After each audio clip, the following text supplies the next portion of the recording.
Hello, writers. Have you ever bought a writing craft book someone says you just have to read? Is it still sitting on your shelf? Have you even cracked the spine? That's totally me. Don't ask Renee how many craft books she owns. Why do we keep buying these books we never read?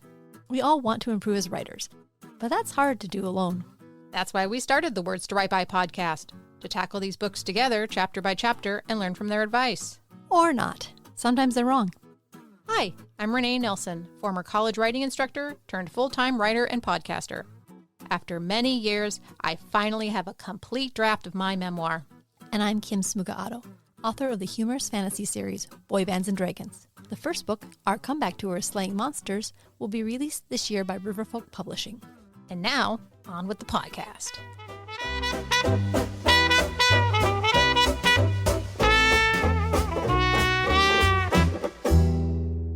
Hello and welcome to the Words to Write By podcast. Hey, everybody. So today it's all writer's journey. It's all writer's journey. But before we go into that, just want to give you a little reminder that we have 2 process groups. They happen every Wednesday, and there's a process group where you show up and you just chat about the process of writing with other fellow writers. And every alternate Wednesday, we have a writing spree where you show up and you write for 2 hours. And at the beginning of the writing spree, Renee does a little mini lesson, which is short and sweet and kind of gets you thinking about stuff, which is nice. And then we do the writing. I really like the Wednesdays because, like this week, I definitely have not been doing as much writing as I wanted, and I'm hoping to get some work done then. Okay, and now on to the book. We have a lot to cover today, which is kind of funny because it's not actually that many pages. Yeah, he just stuffs a lot into those pages. This is sort of the overview. Like, I'm guessing this is probably very similar to what his memo that he originally sent around. Yeah. This is the memo, which is a long memo, but he titles this chapter A Practical Guide.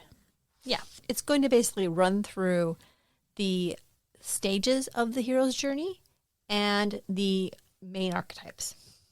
Right. So you could listen to this podcast, not listen to the rest of the podcast, and you'd probably have like about 70% of the hero's journey. Kim, you're not supposed to tell them that. Stay tuned, dear listener. Let me go reprimand Kim. Hey. So this is a sneak peek of all the fantastic stuff we're going to be talking about over the next couple weeks, over the next several months. Yes. Over the next several months, we will be discussing all of the things that are in these first 2 chapters that are just a little hint. Before we get into the stages of the hero's journey, I'd like to have a little rant because I got a little frustrated with one of the lines here. Wow, we didn't even get started into his content, and you're going to go right into bashing mode. Yeah, I kind of have to. I mean, I saw this big, hammer in your hand when you went to sit down, but I didn't know what it was for. I figure if I get the rant out of the way, I can go through the rest. But I'm not going to disclaimer at the beginning. I need to say it. Okay. So there's a line here. The pattern of the hero's journey is universal, occurring in every culture and every time. It is as infinitely varied as the human race itself, and yet its basic form remains constant. Did you mark that line? Yes. I put a little WTF next to it because I just don't trust a book that starts by claiming that they've got this idea that is infinitely varied and yet fundamental to everything. Basically, you have this theory, and whatever case I give you, you'll fiddle your theory to work for it, but it's still the same theory. It's still universal, even though you're doing all these crazy things with it to make it work. You know what I wrote in the margin next to that? What did you write? I wrote, it sounds like as seen on TV. It'll dice, it'll chop, it'll do all the things to your story. And it will solve all your problems. Right. And here's my take. This is scientist Kim going. In science, we have, in biology, we won't talk about physics. In biology, we have theories. We have something called the central dogma. And I'm guessing that you, with all your literature and my highfalutin literature degree. Yeah, we might not have covered this one. Got some book learning. The central but maybe not that the book central learning. Dogma of biology. No, can't help you. It's basically that DNA is translated into RNA, which becomes protein. And Cool. This is how we have life forms, this process. And protein shakes. I don't know if I'd want a protein shake that was directly encoded from RNA. That's center dog. That's the way it's supposed to work, But then you get right down to it, and we have what are called exceptions. Because some organisms, like viruses, don't have DNA. They have RNA. And sometimes, the RNA actually acts as a protein. And then you got the prions on top of that. And you have all these situations. But we don't say the central dogma has variations. We say there are some exceptions because they don't fit. And like you were saying last podcast, the hero's journey is not every story out there. So I just can't get on board with the idea that this is going to be every story out there. In fact, I'm kind of looking forward to the exceptions. I, too, am looking forward to the exceptions.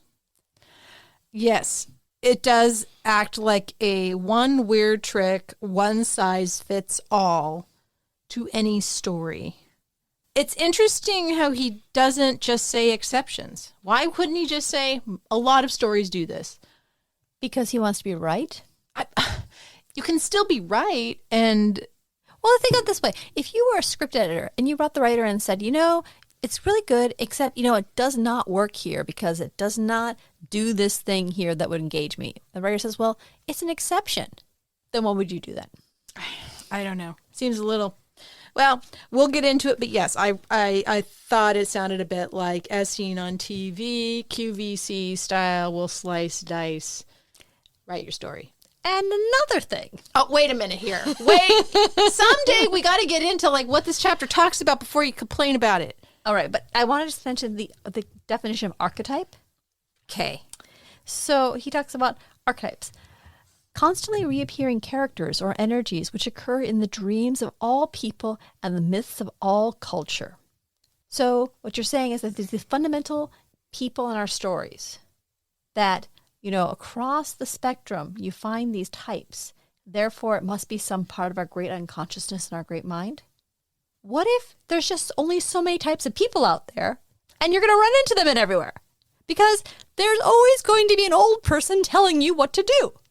There's always going to be a jerk you're pissed off at. There's always going to be that wonderful person that helps you. And they have all these twists and turns. So maybe it's not that it's some fundamental aspect of our brain to come up with these things. Maybe we're just surrounded by all these different people all the time. It's a very good point you're making, Kim. Yeah. I'm not sure I can say anything against it. It makes complete sense to me. Anyway, I'm glad that's all the way. And now I'm going to just enjoy the book. Okay, so I just want to do a general, we're giving you insider information because we haven't actually discussed what's in this chapter. First, the very beginning, a practical guide. It first breaks down the hero's journey. That's what it does. And it goes step by step and gives us a little flavor.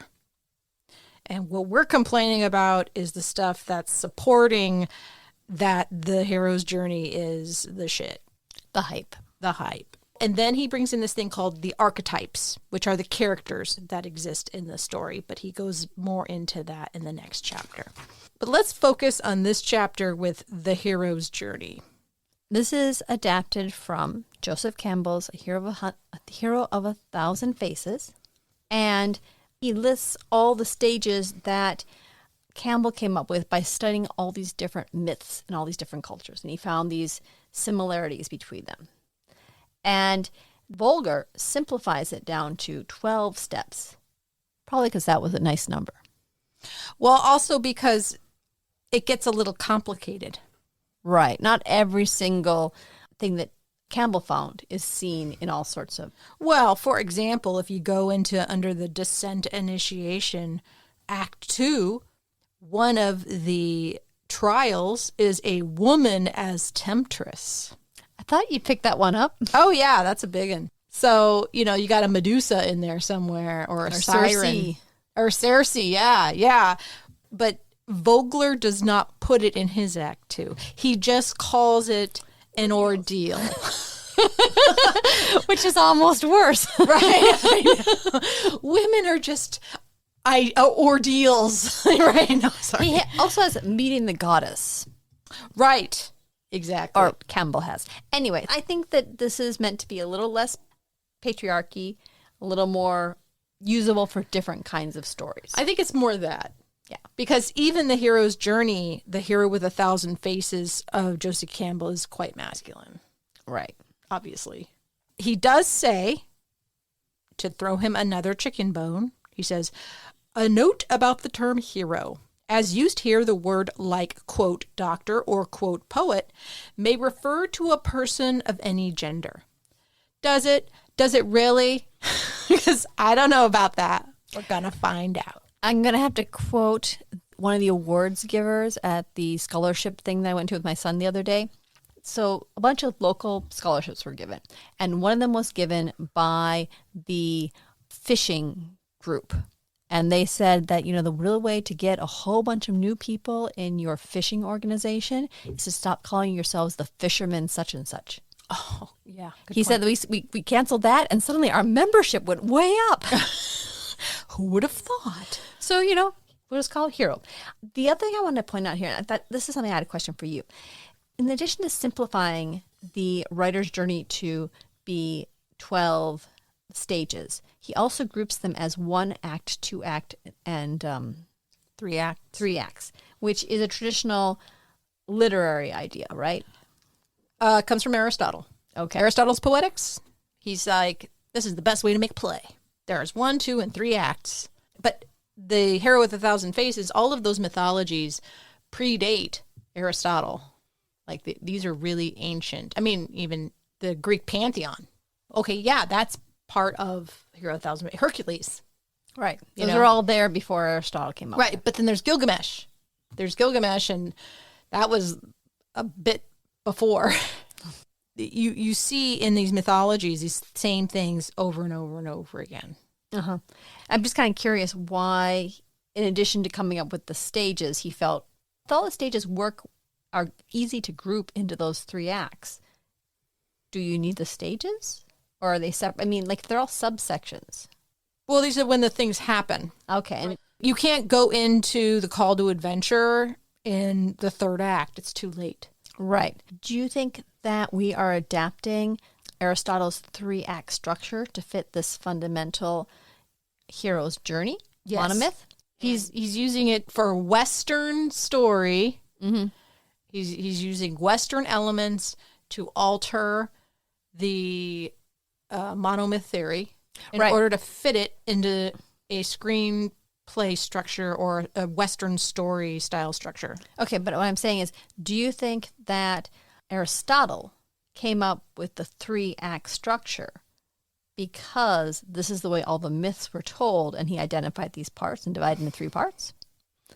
Or do you think it just happens the 2 overlap? I think we need to interview somebody else for that question, because I don't know if I can answer. I know I cannot answer that definitively, and therefore I'm gonna tell you what I tell my students when they ask a really good question like that. I go, I don't know, but I'll do the research and look it up for you, and I'll get back to you. So that is what I will say.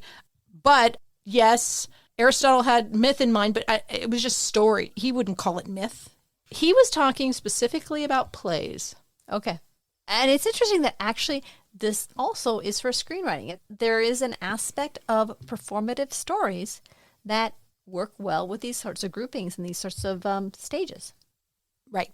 And with that, let us go into these 12 stages of the hero's journey according to Vogler, because there's many more stages in Campbell's theory, but instead of including meeting with the goddess, woman as temptress, atonement with the father, apotheosis, he just calls them all the ordeal, right?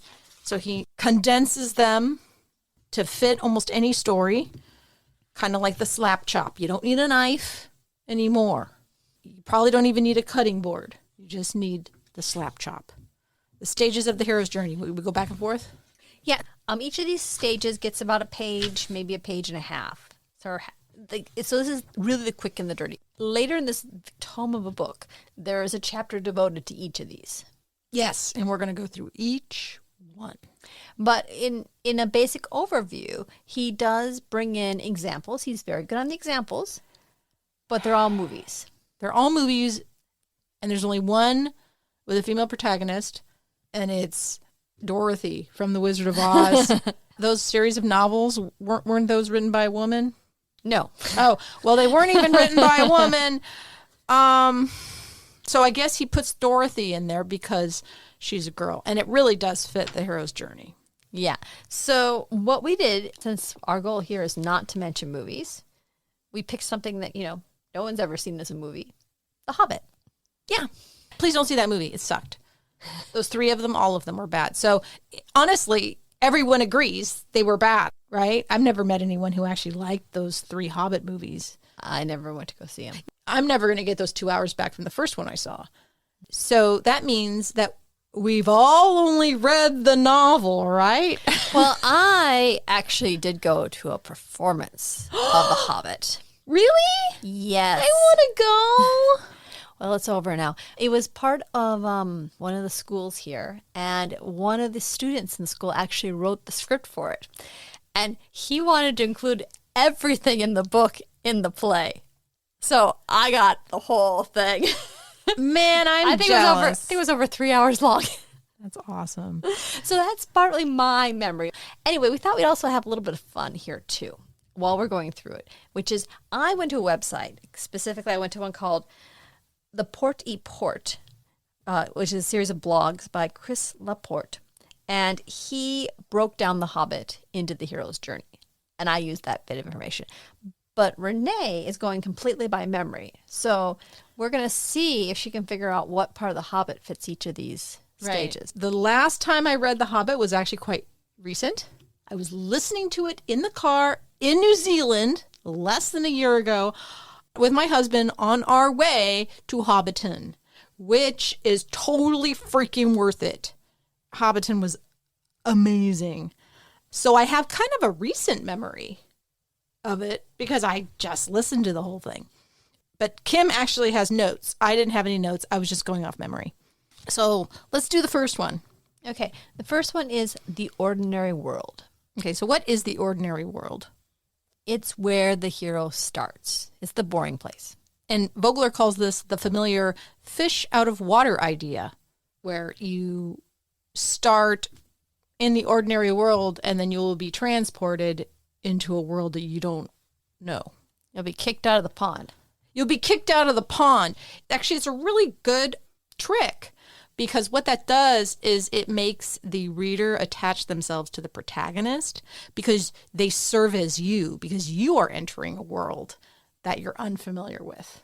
The protagonists have reasons to explain things and be surprised and all the stuff of the world that they're going to enter into, just like you are. Yeah. So in The Hobbit, I think it's pretty obvious. The stage is... So Bilbo is in his hobbit hole, and he is very content. He's having a good time in his ordinary world of no adventures whatsoever. And then, is there any more to say about the ordinary world? It pretty much just takes place of like, what is the world of the hero before anything exciting happens? Yep. What is their status quo? And then we have stage 2, the call to adventure. And Gandalf knocks on the door. Right. And presents this contract. Hey, ya, want to go on an adventure? You know you do. So, yeah. And exactly that. Specifically, get the call adventure also includes when Gandalf shows up for tea with 13 dwarves along, which is kind of rude, but you know. It's Gandalf. He can do whatever he wants. I'd like to take a little aside here. I know this is going to be a really long episode, but I got a great story. So a friend of ours is British, and he explained to us that actually British hospitality doesn't work the way you think it does. And this is specifically for, he was in like middle upper levels of society. But he said basically the thing is that British people will tell you, oh, you should totally come to our house. We'd love to host you. But they don't mean it. And specifically, he relates this story, because he's a very good storyteller. He had an American friend that said, I had the honest experience. I met these British people, and they said that I should come and visit their house. And so I did. And Alex is like, oh, no, you didn't. Oh, no. And when I was there, they said that I could have any of the food just to help myself. And I did. And Alex was like, oh, no, you didn't. And they were very strange about it. Ooh. So this has higher connotations. The wizard and 13 friends showing up to your house is really quite something else. So this is why Bilbo feeds them out of his larder. He like gives them pretty much all his food begrudgingly. But he doesn't say no. No. And they demand stuff. They're like, I would like your coffee. And he's got to go back down there. Do you have any of these salted meats? And he's like, oh, I was going to save those till whenever. But he goes and gets them anyway. Like, he can't say no. No, but he doesn't want to. And I think a British person may read like going, oh, no. Interesting. Okay. Okay. So there's a level of emotion here that Americans may not be getting. And then also in the call to adventure, just to truly, like, nail that coffin shut, the dwarves break out into a song about what a great adventure they're going to go on, or how great adventures are. So just that extra bit. Yeah. Like, hey, adventures are awesome. You know you want to do this. We need a burglar. On an aside, I'd just like to say that in this part of the call to adventure, Vogler says, in romantic comedies. So if you're writing a romantic comedy, in romantic comedies, the call to adventure might be the first encounter with a special but annoying someone the hero or heroine will be pursuing and sparring with. So I wrote like Pride and Prejudice. Yes. Jane Austen is like perfect for that because it's always a pair who usually fall in love, and they're sparring with each other. Yes, yes. And they always meet in the beginning. Yeah. To set it all up. And I think when we go further into these stages, we'll actually talk about the different genres that could be affected by it. Mm-hmm. So the next stage is the refusal of the call, which he says, often at this point, the hero balks at the threshold of adventure, refusing the call or expressing reluctance. Doesn't Bilbo do that? They all leave him. Yeah, they leave. He goes to sleep. He wakes up the next day and he says, well, that's all over with. Right. I'll be fine. Yeah. And then, so that's the refusal of the call. But then he decides to go anyway. Well, then Gandalf shows up and says, you were late. Come on. All right. Which gets us to the stage called Mentor, which doesn't exactly sound like a stage, but apparently, Mentor is a stage. Right. And in brackets, it says the wise old man or woman. Yes. And they show up, and it stands for the bond between parent and child, teacher and student, doctor and patient, God and man, or goddess and person. I don't know. Anyway, examples, wise old wizard would be, Obi-Wan Kenobi. But in this case, it's definitely Gandalf. Because he's definitely a wise old wizard. If you think of wise old wizard in the dictionary, Gandalf is there. Yeah. Specifically, drawn with a hat. Drawn with the hat. So Gandalf is about as wise old man as you can get. Yeah, big old long beard, whatever. But of course, in your story, dear writer, it may be something else. Mm-hmm. This makes sense to me because in every story, you need to have somebody that kind of knows a bit more, that's sort of pushing the hero or telling the hero. Or maybe you need to have people that are a bit more intelligent than your character to move things along. Yes. So someone to tell their character they're wrong. But so here's the thing. I've also seen it. It doesn't get mentioned here, but I have seen this before where sometimes the refusal of the call is skipped. Right. Sometimes they don't refuse. Sometimes they're just like, awesome, let's just go. But this is specifically why we chose the Hobbit, because the Hobbit would follow this thing. But yeah, it'll be interesting we get to that stage to figure out what happens when you skip a stage. Yeah. Number 5, the next step, crossing the first threshold. So this, I believe, is where the story actually starts. It's like, okay, movement is taking place. He says, the first threshold marks the turning point between Acts 1 and 2. The hero, having overcome fear, has decided to confront the problem and take action. She is now committed to the journey, and there's no turning back. So for the Hobbit, Bilbo essentially just runs out of his door, and they go off on their adventure. I think it might be the trolls. Yes, it is. Okay, he can't. For the win. Renee, you identified it. Phew. I got one right. The trolls by the cooking fire, right? Yeah. And this is when he first burgles. Like, Yeah. he's going to try it out. Yeah. All right, I'm going to do this thing. Yeah. It's not so much him leaving the ordinary world as much as entering into the adventure. And that takes some sort of action or commitment on his part. Because up until now, he hasn't been doing anything. He's been dragged along.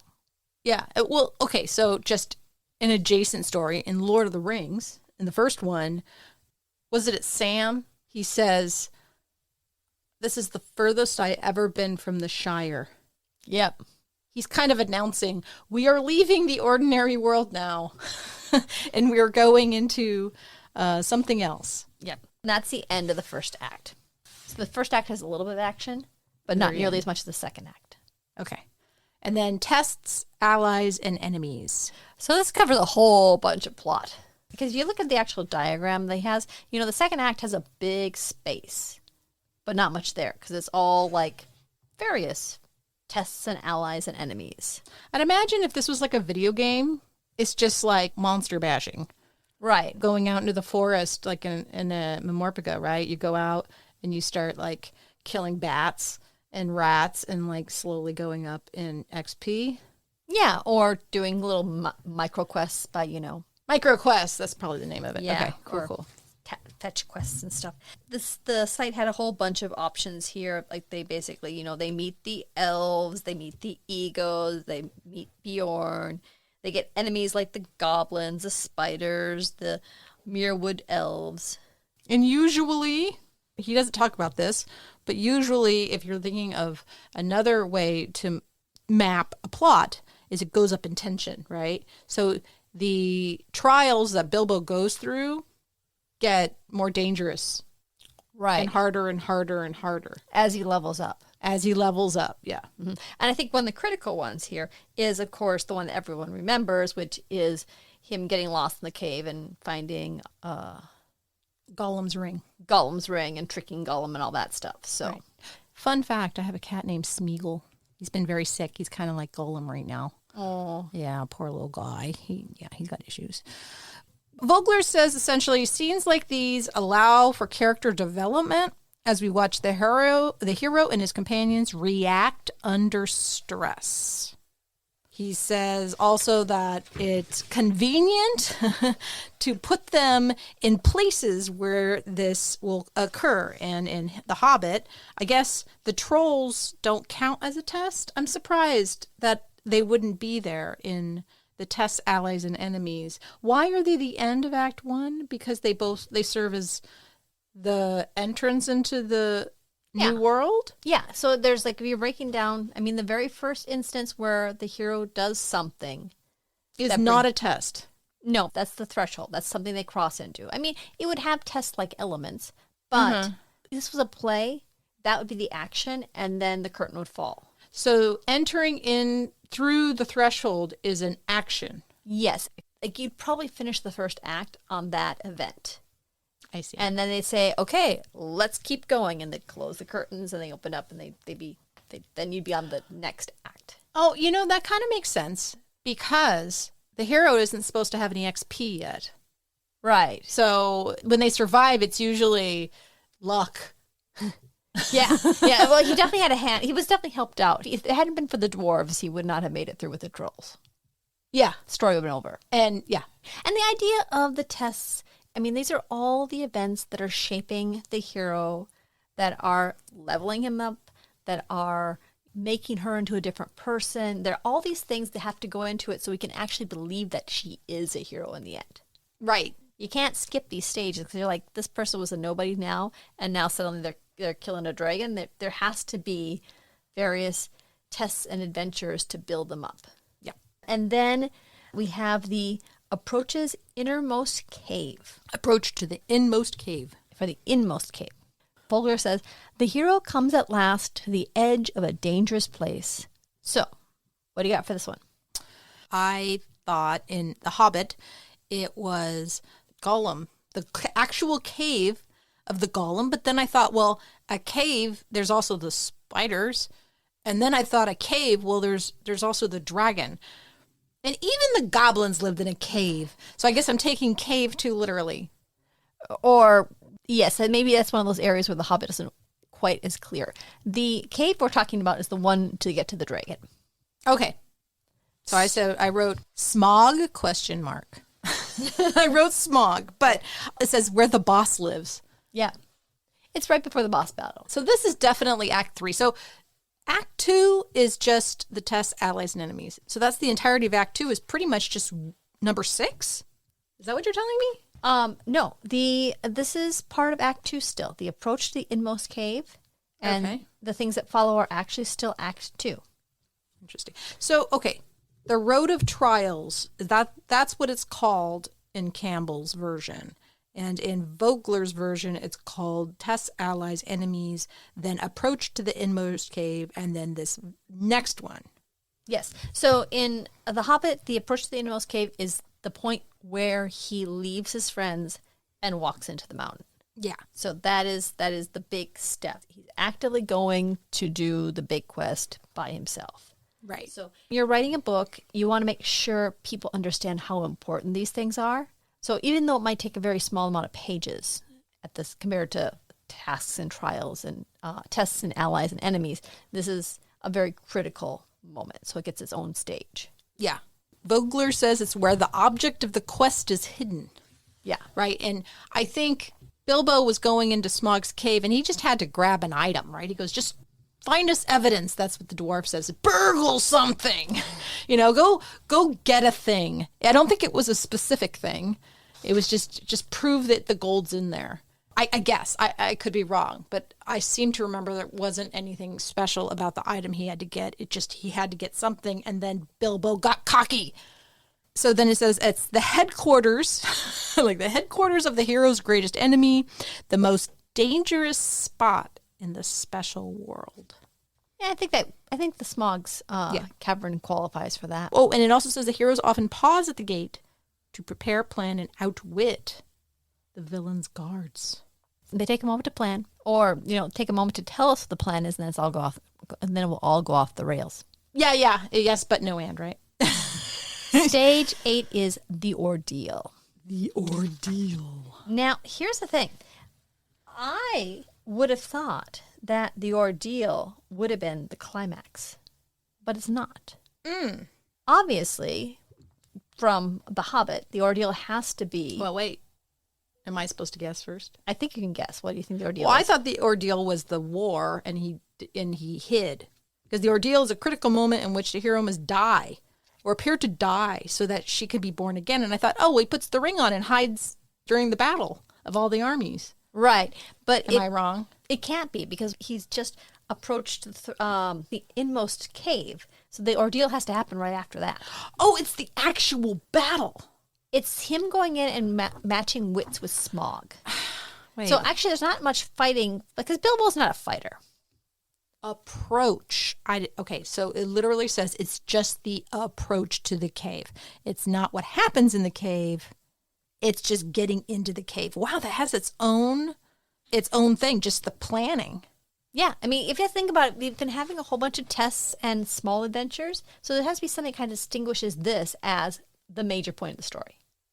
Okay. That's something that we'll see when we get to that chapter of the book. So the ordeal is him going in, outwitting Smaug, figuring out what Smaug's weakness is, and all that stuff. Given that he's not a fighter or a magic user, using his wits to outsmart the big bad is definitely worthy of an ordeal. But it does not have the critical moment in which the hero must die or appear to die so that she can be reborn again. So this is the point where they have to appear to die or come close to death. So that's what it says here, but Bilbo doesn't do that. He does play with Smaug, with wit. That's why he got cocky, right? He's like, well, I beat that Gollum. Does he almost die? I think so. He was like, those lake men. He got really pissed off and Smaug left. And then he saw the empty spot on Smaug's chest.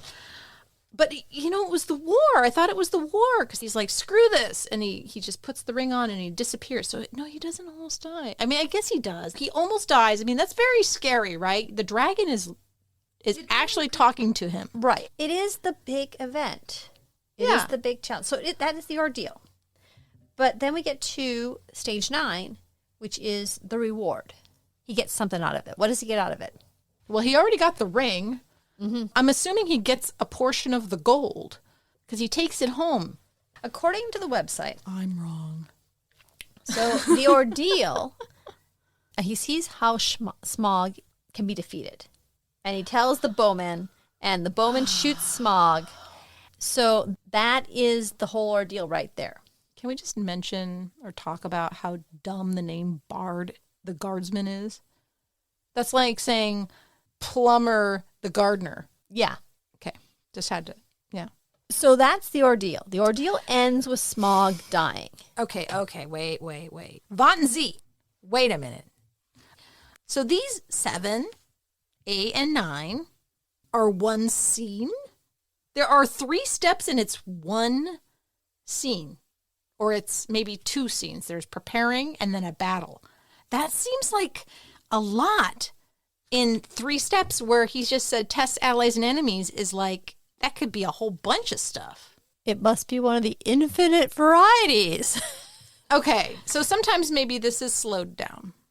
When we did Bickham, it was cause and effect and cause and effect. And every single thing counted because we were all looking at it like that. In this, it's more of a top-down approach. And it's like we're dissecting a story. And while the intestines are really long and a lot of stuff goes on there, the heart is just as important and worthy of its own chapter. Okay. So just take it as like sometimes things stretch out and you can have a whole bunch of story happening, but it doesn't deserve its own part of the hero's journey.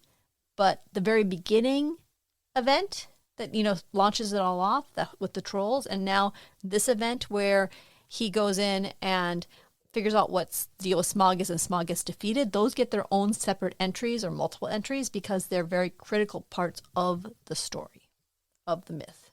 Okay.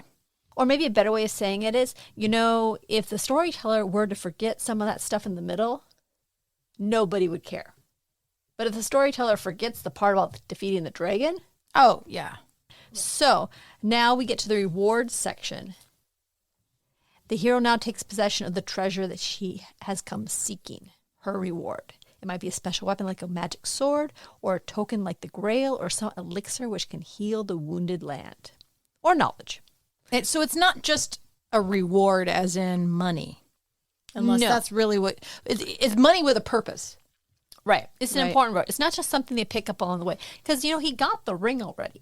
But that wasn't a reward. No. So the reward here is that the dwarves get the mountain back, and Bilbo picks up the Arkenstone. Oh, I forgot about the... So was he meant to get the Arkenstone out of... That would have been impossible to find in that hoard, wouldn't it? Your guess is as good as mine. But I don't remember that part. That's a reward he gets. He gets the Arkenstone for himself?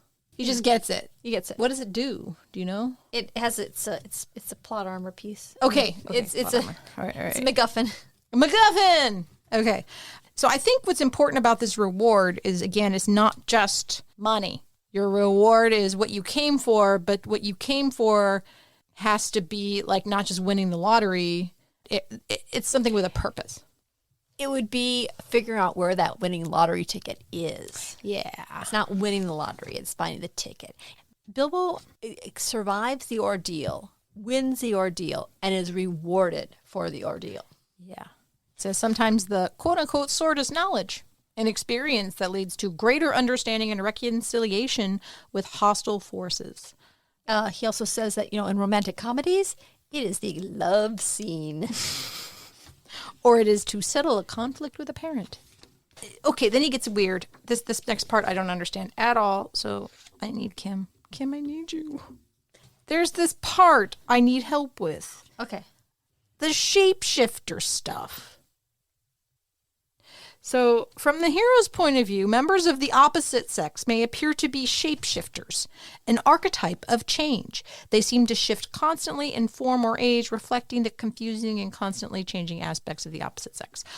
Like vampires or werewolves and shit. I'm like, well, what does this have to do with the reward? And why is it mentioned in this section?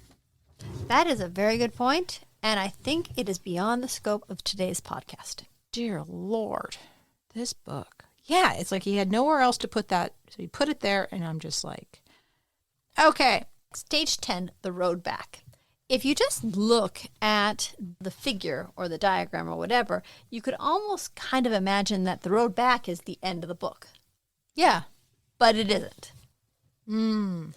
He writes, the hero is not out of the woods yet. We're crossing into Act 3 now as the hero begins to deal with the consequences of confronting the dark forces of the ordeal.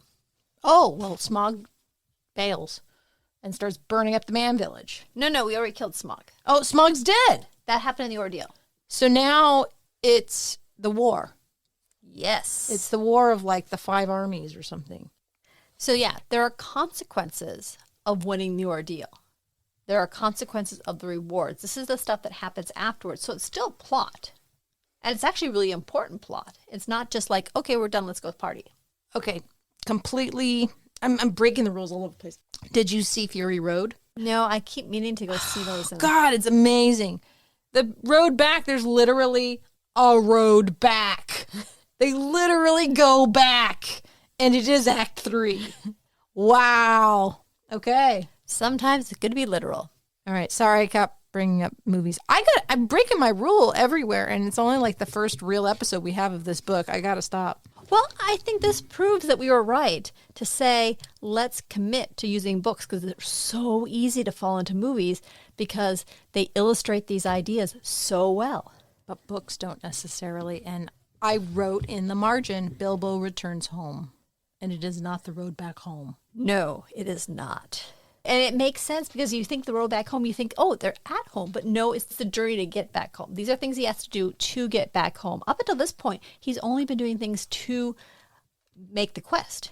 Oh, so he solved his quest, but shit got more real afterwards. Yes. This is the consequences of finishing his quest. Yes. Interesting. So they shouldn't call it the road back. That's not a good term. It should be called like shit got real. Dealing with consequences. Consequences. Yes, consequences. That's a very Bickham way of thinking about it. Yeah, definitely. In Campbell, it was referred to refusal of the realm. Also included magic flight, rescue from without, crossing the threshold, return.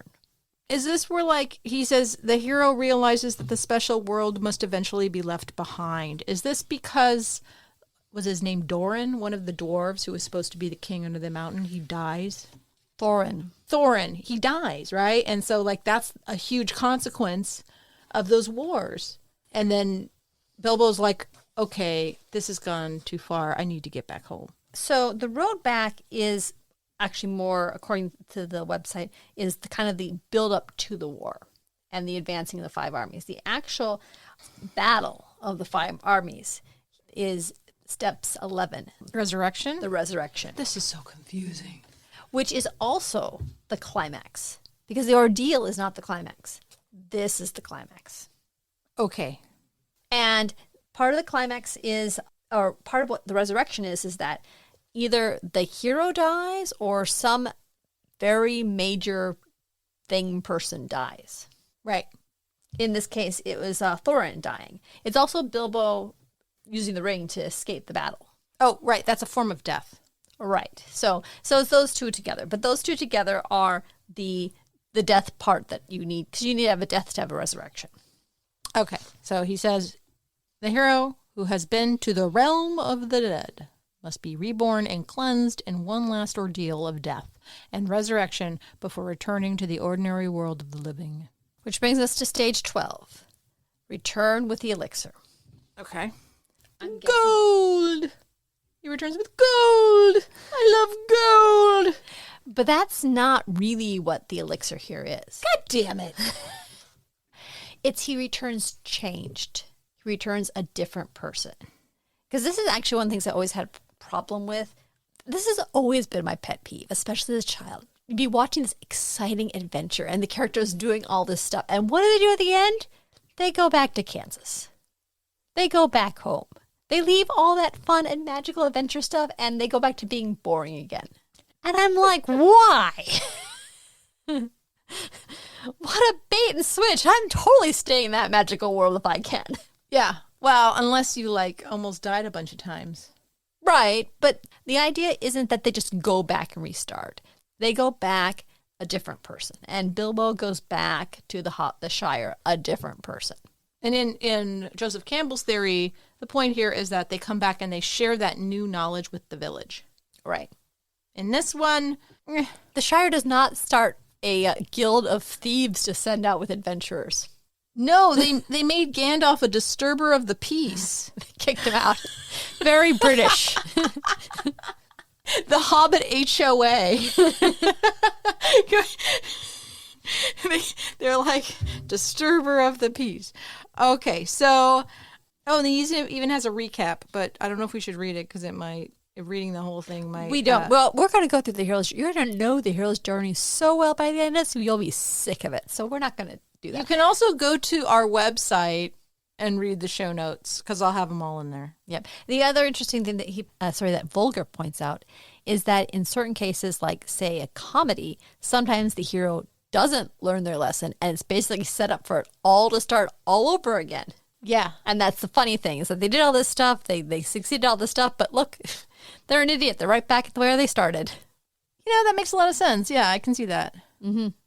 So in this one with the return with the elixir, I wrote down he returns with the ring. Yeah, he does return with the ring, actually. The journey is meaningless unless she brings back some elixir, treasure, or lesson from the special world. But it probably makes more sense, not just the ring, because it doesn't mean anything besides a trinket, a fun trinket for him. It's him writing his book. Well, yes, the knowledge. Because if you'll think also, the ring is this thing that's going to turn him into a horrible golem creature. It's not a good thing. It's almost more of a bitter pill. Yeah. I just realized, isn't There and Back Again Frodo's book? Does Frodo write a book? He finishes the book. It's a Hobbit's Tale. I'm not sure. I actually have to look that up. Anyway, I guess I lost some nerd cred there. We are so going to get our nerd cred out of this series. Oh, God. Yeah, we're going to know this shit. A couple other little notes before we leave this, and one of the comments is that the structure should not call attention to itself, nor should be followed too precisely. So the fact that you didn't know what some of these things were in The Hobbit is actually a credit to it. Okay. And then it also says the values of the hero's journey are what's important. Young heroes seeking magic swords, maidens risking death, knights riding off to fight evil dragons. They are symbols of universal life experiences. Another way of saying it is that we're not actually going to enjoy the story unless we can connect with the hero emotionally. And any kind of emotional arc is going to have an internal journey and growth and all that stuff. Yeah. Yeah. This is going to be a really long episode. We're only done with this one chapter. I almost feel like we should only just do this chapter, but that's okay. We'll keep going. Oh, and one last mention. Tolkien wrote his book before Joseph Campbell wrote his. And part of the reason it follows the hero's journey so well is because Tolkien studied mythology. And possibly Campbell was checking out The Hobbit while he was writing it. Probably. We should probably double check it, but I'm pretty darn sure The Hobbit predates. Oh, yeah, definitely. Yeah, so, yeah, he was probably reading The Hobbit, wasn't he? He totally was reading The Hobbit. Wow, okay. I think what we'll do is, it's getting a bit long. We are going to do the archetypes chapter, and then we will save our workshop for our in-between podcast. But let's talk about archetypes. And I've already made my comment about the archetype. Okay, so essentially what archetypes are, just to give you a baseline. An archetype is a type of character. That's it. Just, there's the Joker. There's the love interest. There's the evil person. Like, they're stock characters. Right. And the archetypes in this book are kind of the uber archetypes. Right. He's no longer pulling from Joseph Campbell. What he's pulling from now is Carl Jung. So he's taking two theorists and theories and bringing them together. Not that anyone probably uses Jung's theories for actual psychiatry anymore. I hope not. Because he was like Freud's student, and that shit is old. I mean, we don't, most of that stuff from Freud ain't even real anymore, right? We learned that they were all false. Yeah, they probably never were real. Well, no, they weren't, but it's like, it's not something we even like consider. No, it's of historical interest, not actual any practical matter. Right. So he says, if you grasp the function of the archetype which a particular character is expressing, it can help you determine if the character is pulling his or her full weight in the story. And this goes back to the whole thing that you can use the hero's journey to figure out where your story is not working. That makes perfect sense. You know, if you say, well, this person's supposed to be the wise mentor and they're off at the bar drinking and not doing anything, my hero could really use a kick in the pants right now. Maybe I should pull that character and give him a kick in the pants. So the mentor could be any of these archetypes. That's the next step. We're still talking about the archetype as functions. Okay. Yeah. He says, one way of looking at archetypes is not as a rigid character role, but as the functions performed temporarily by characters to achieve certain effects in the story. Which is why you can have someone that starts off as an enemy and ends up being a friend. I see. It's just who they become in that moment. Yes. To get the plot moving. Yes. I see. Their actions. It's not like they are one archetype and they will remain that the whole way. You know, an archetype is the friend that helps out. I see. So this friend that is now helping has become that archetype for that scene. So the dwarves are archetypes. And Bilbo is an archetype sometimes. He does certain things to move the plot along. Well, Bilbo is the hero himself, but like we could say that, oh, look at Thorin. Thorin at one stage is a friend that's helping him, and another stage is someone that's causing problems. That's true. It makes them dynamic. Yeah. You also think of them as masks being worn by the characters temporarily. So this is not the hero. The hero doesn't do these things.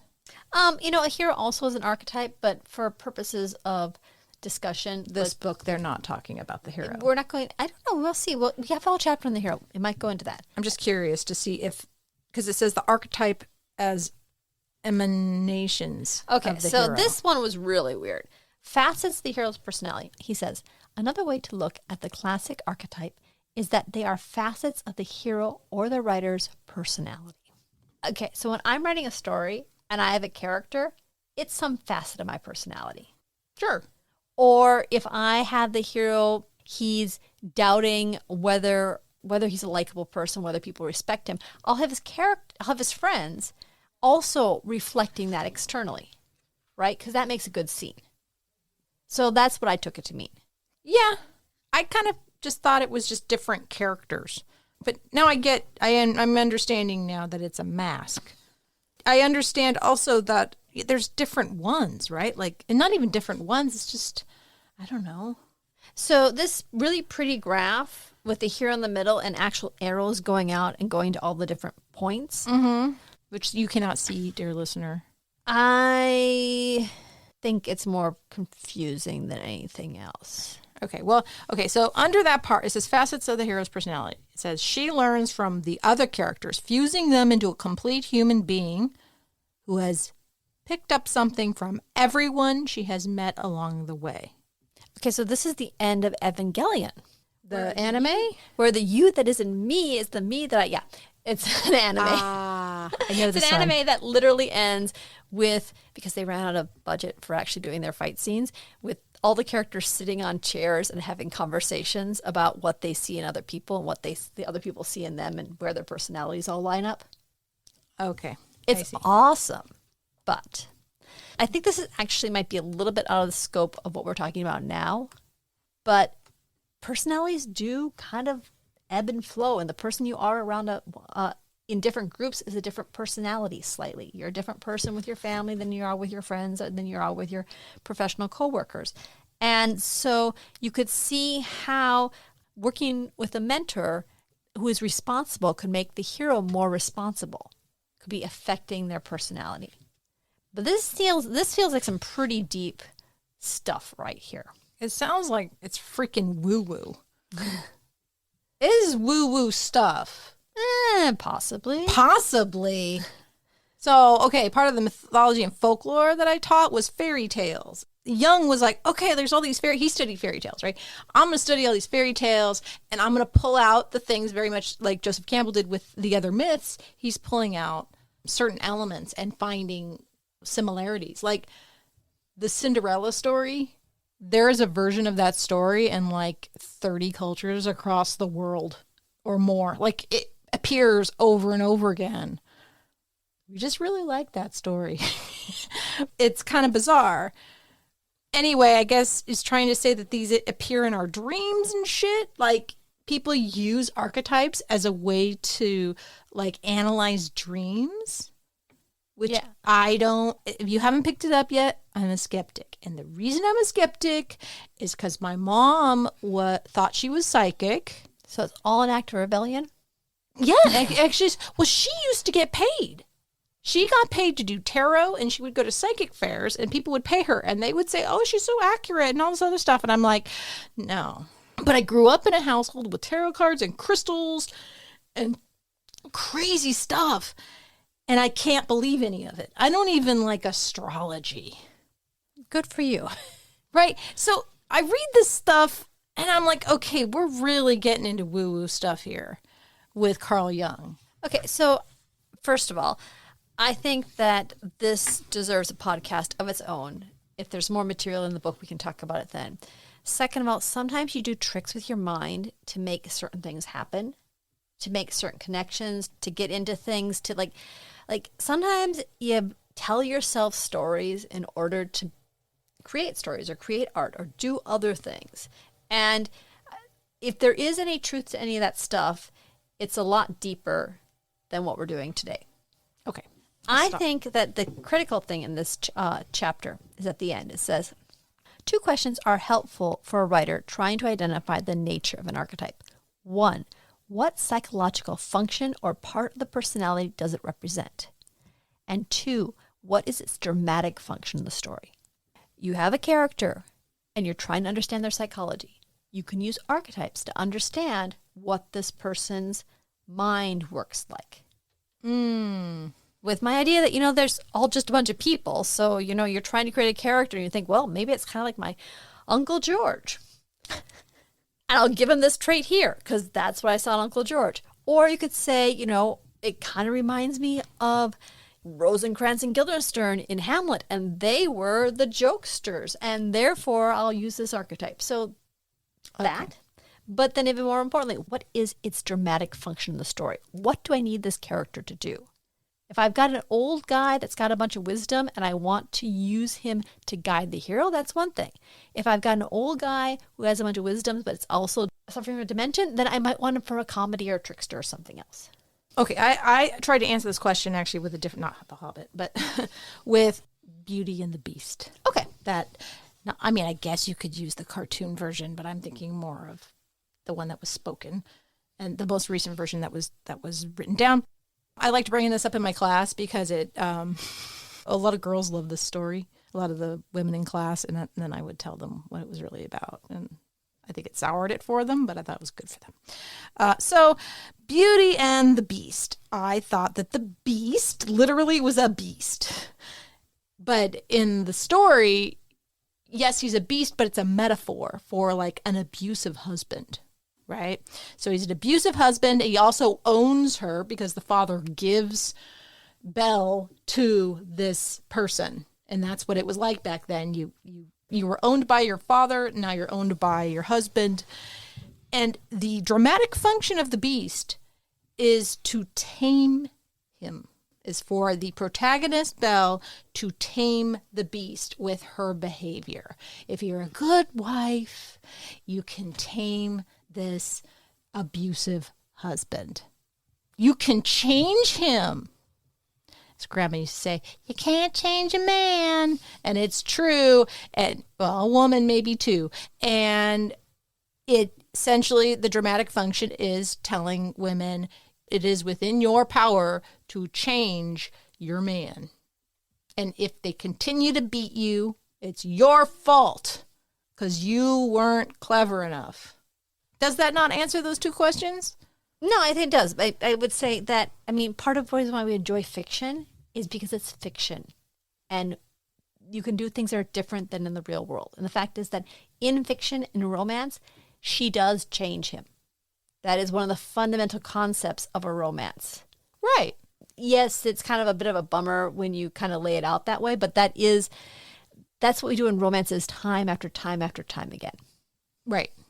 Well, the meaning of it. People seem to think you can change this guy. Or, oh no, appearances are deceiving. That's the Disney version. They tried not to do the whole abusive beast thing. They did the whole appearances are deceiving. If you're just nice to him, he'll be good. Yeah, I mean, you can change the reasoning behind a story as well. That question, I think, is a good framework. When he says this is an archetype, we can look at, say, well, this is an archetype in this story. We can look at what the psychological aspects are and what the dramatic function is. Right. And with that, we are done with the first 2 chapters. Bam.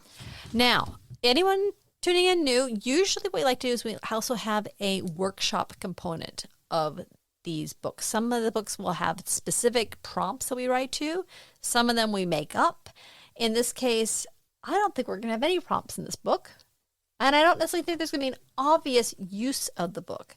Well, there is a use of the book, or this book wouldn't exist. So I think a way to show how to use it will be in our extra episodes, or at the end of the episode, we will try to apply some of the stuff in the book to either our own writing or to one of the 4 books that we're working from.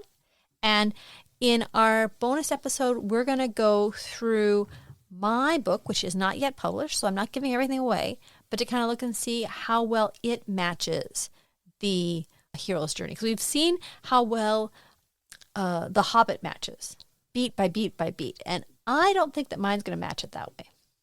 Okay, but that's good. I don't want it to. Right. Because I want it to be really interesting. I don't want it to be predictable. It's not predictable. Anyway, so that's what we're doing next week. The other thing in our interview last week you heard was how Devon used the hero's journey to actually write the plot of a book that she had an idea for.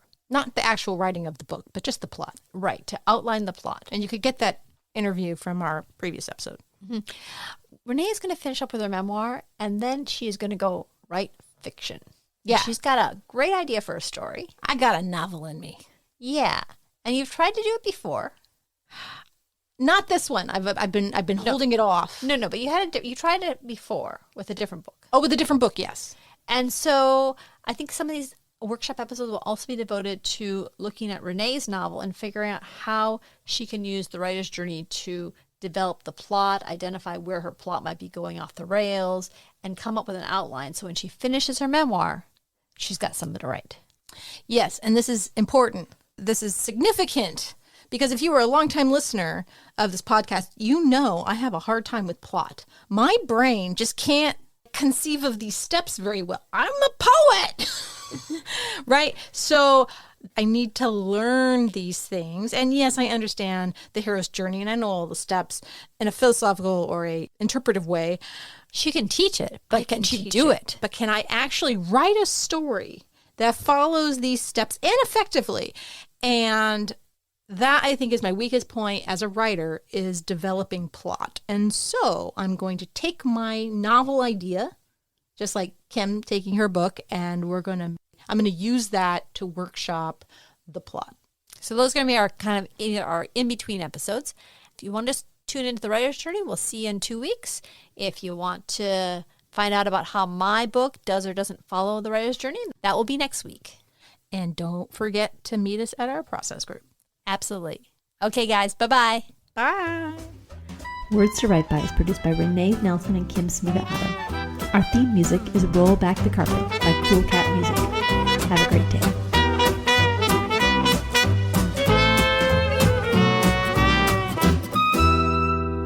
Cut it all out. You know me. I don't care what. I just listen. I don't even remember what we talk about. I'm just listening to the episode like, oh, this is great. I don't remember any of this. It's like listening to it the first time. And I know what's ending up at the end of this episode, right? Just handed it to her on a platter.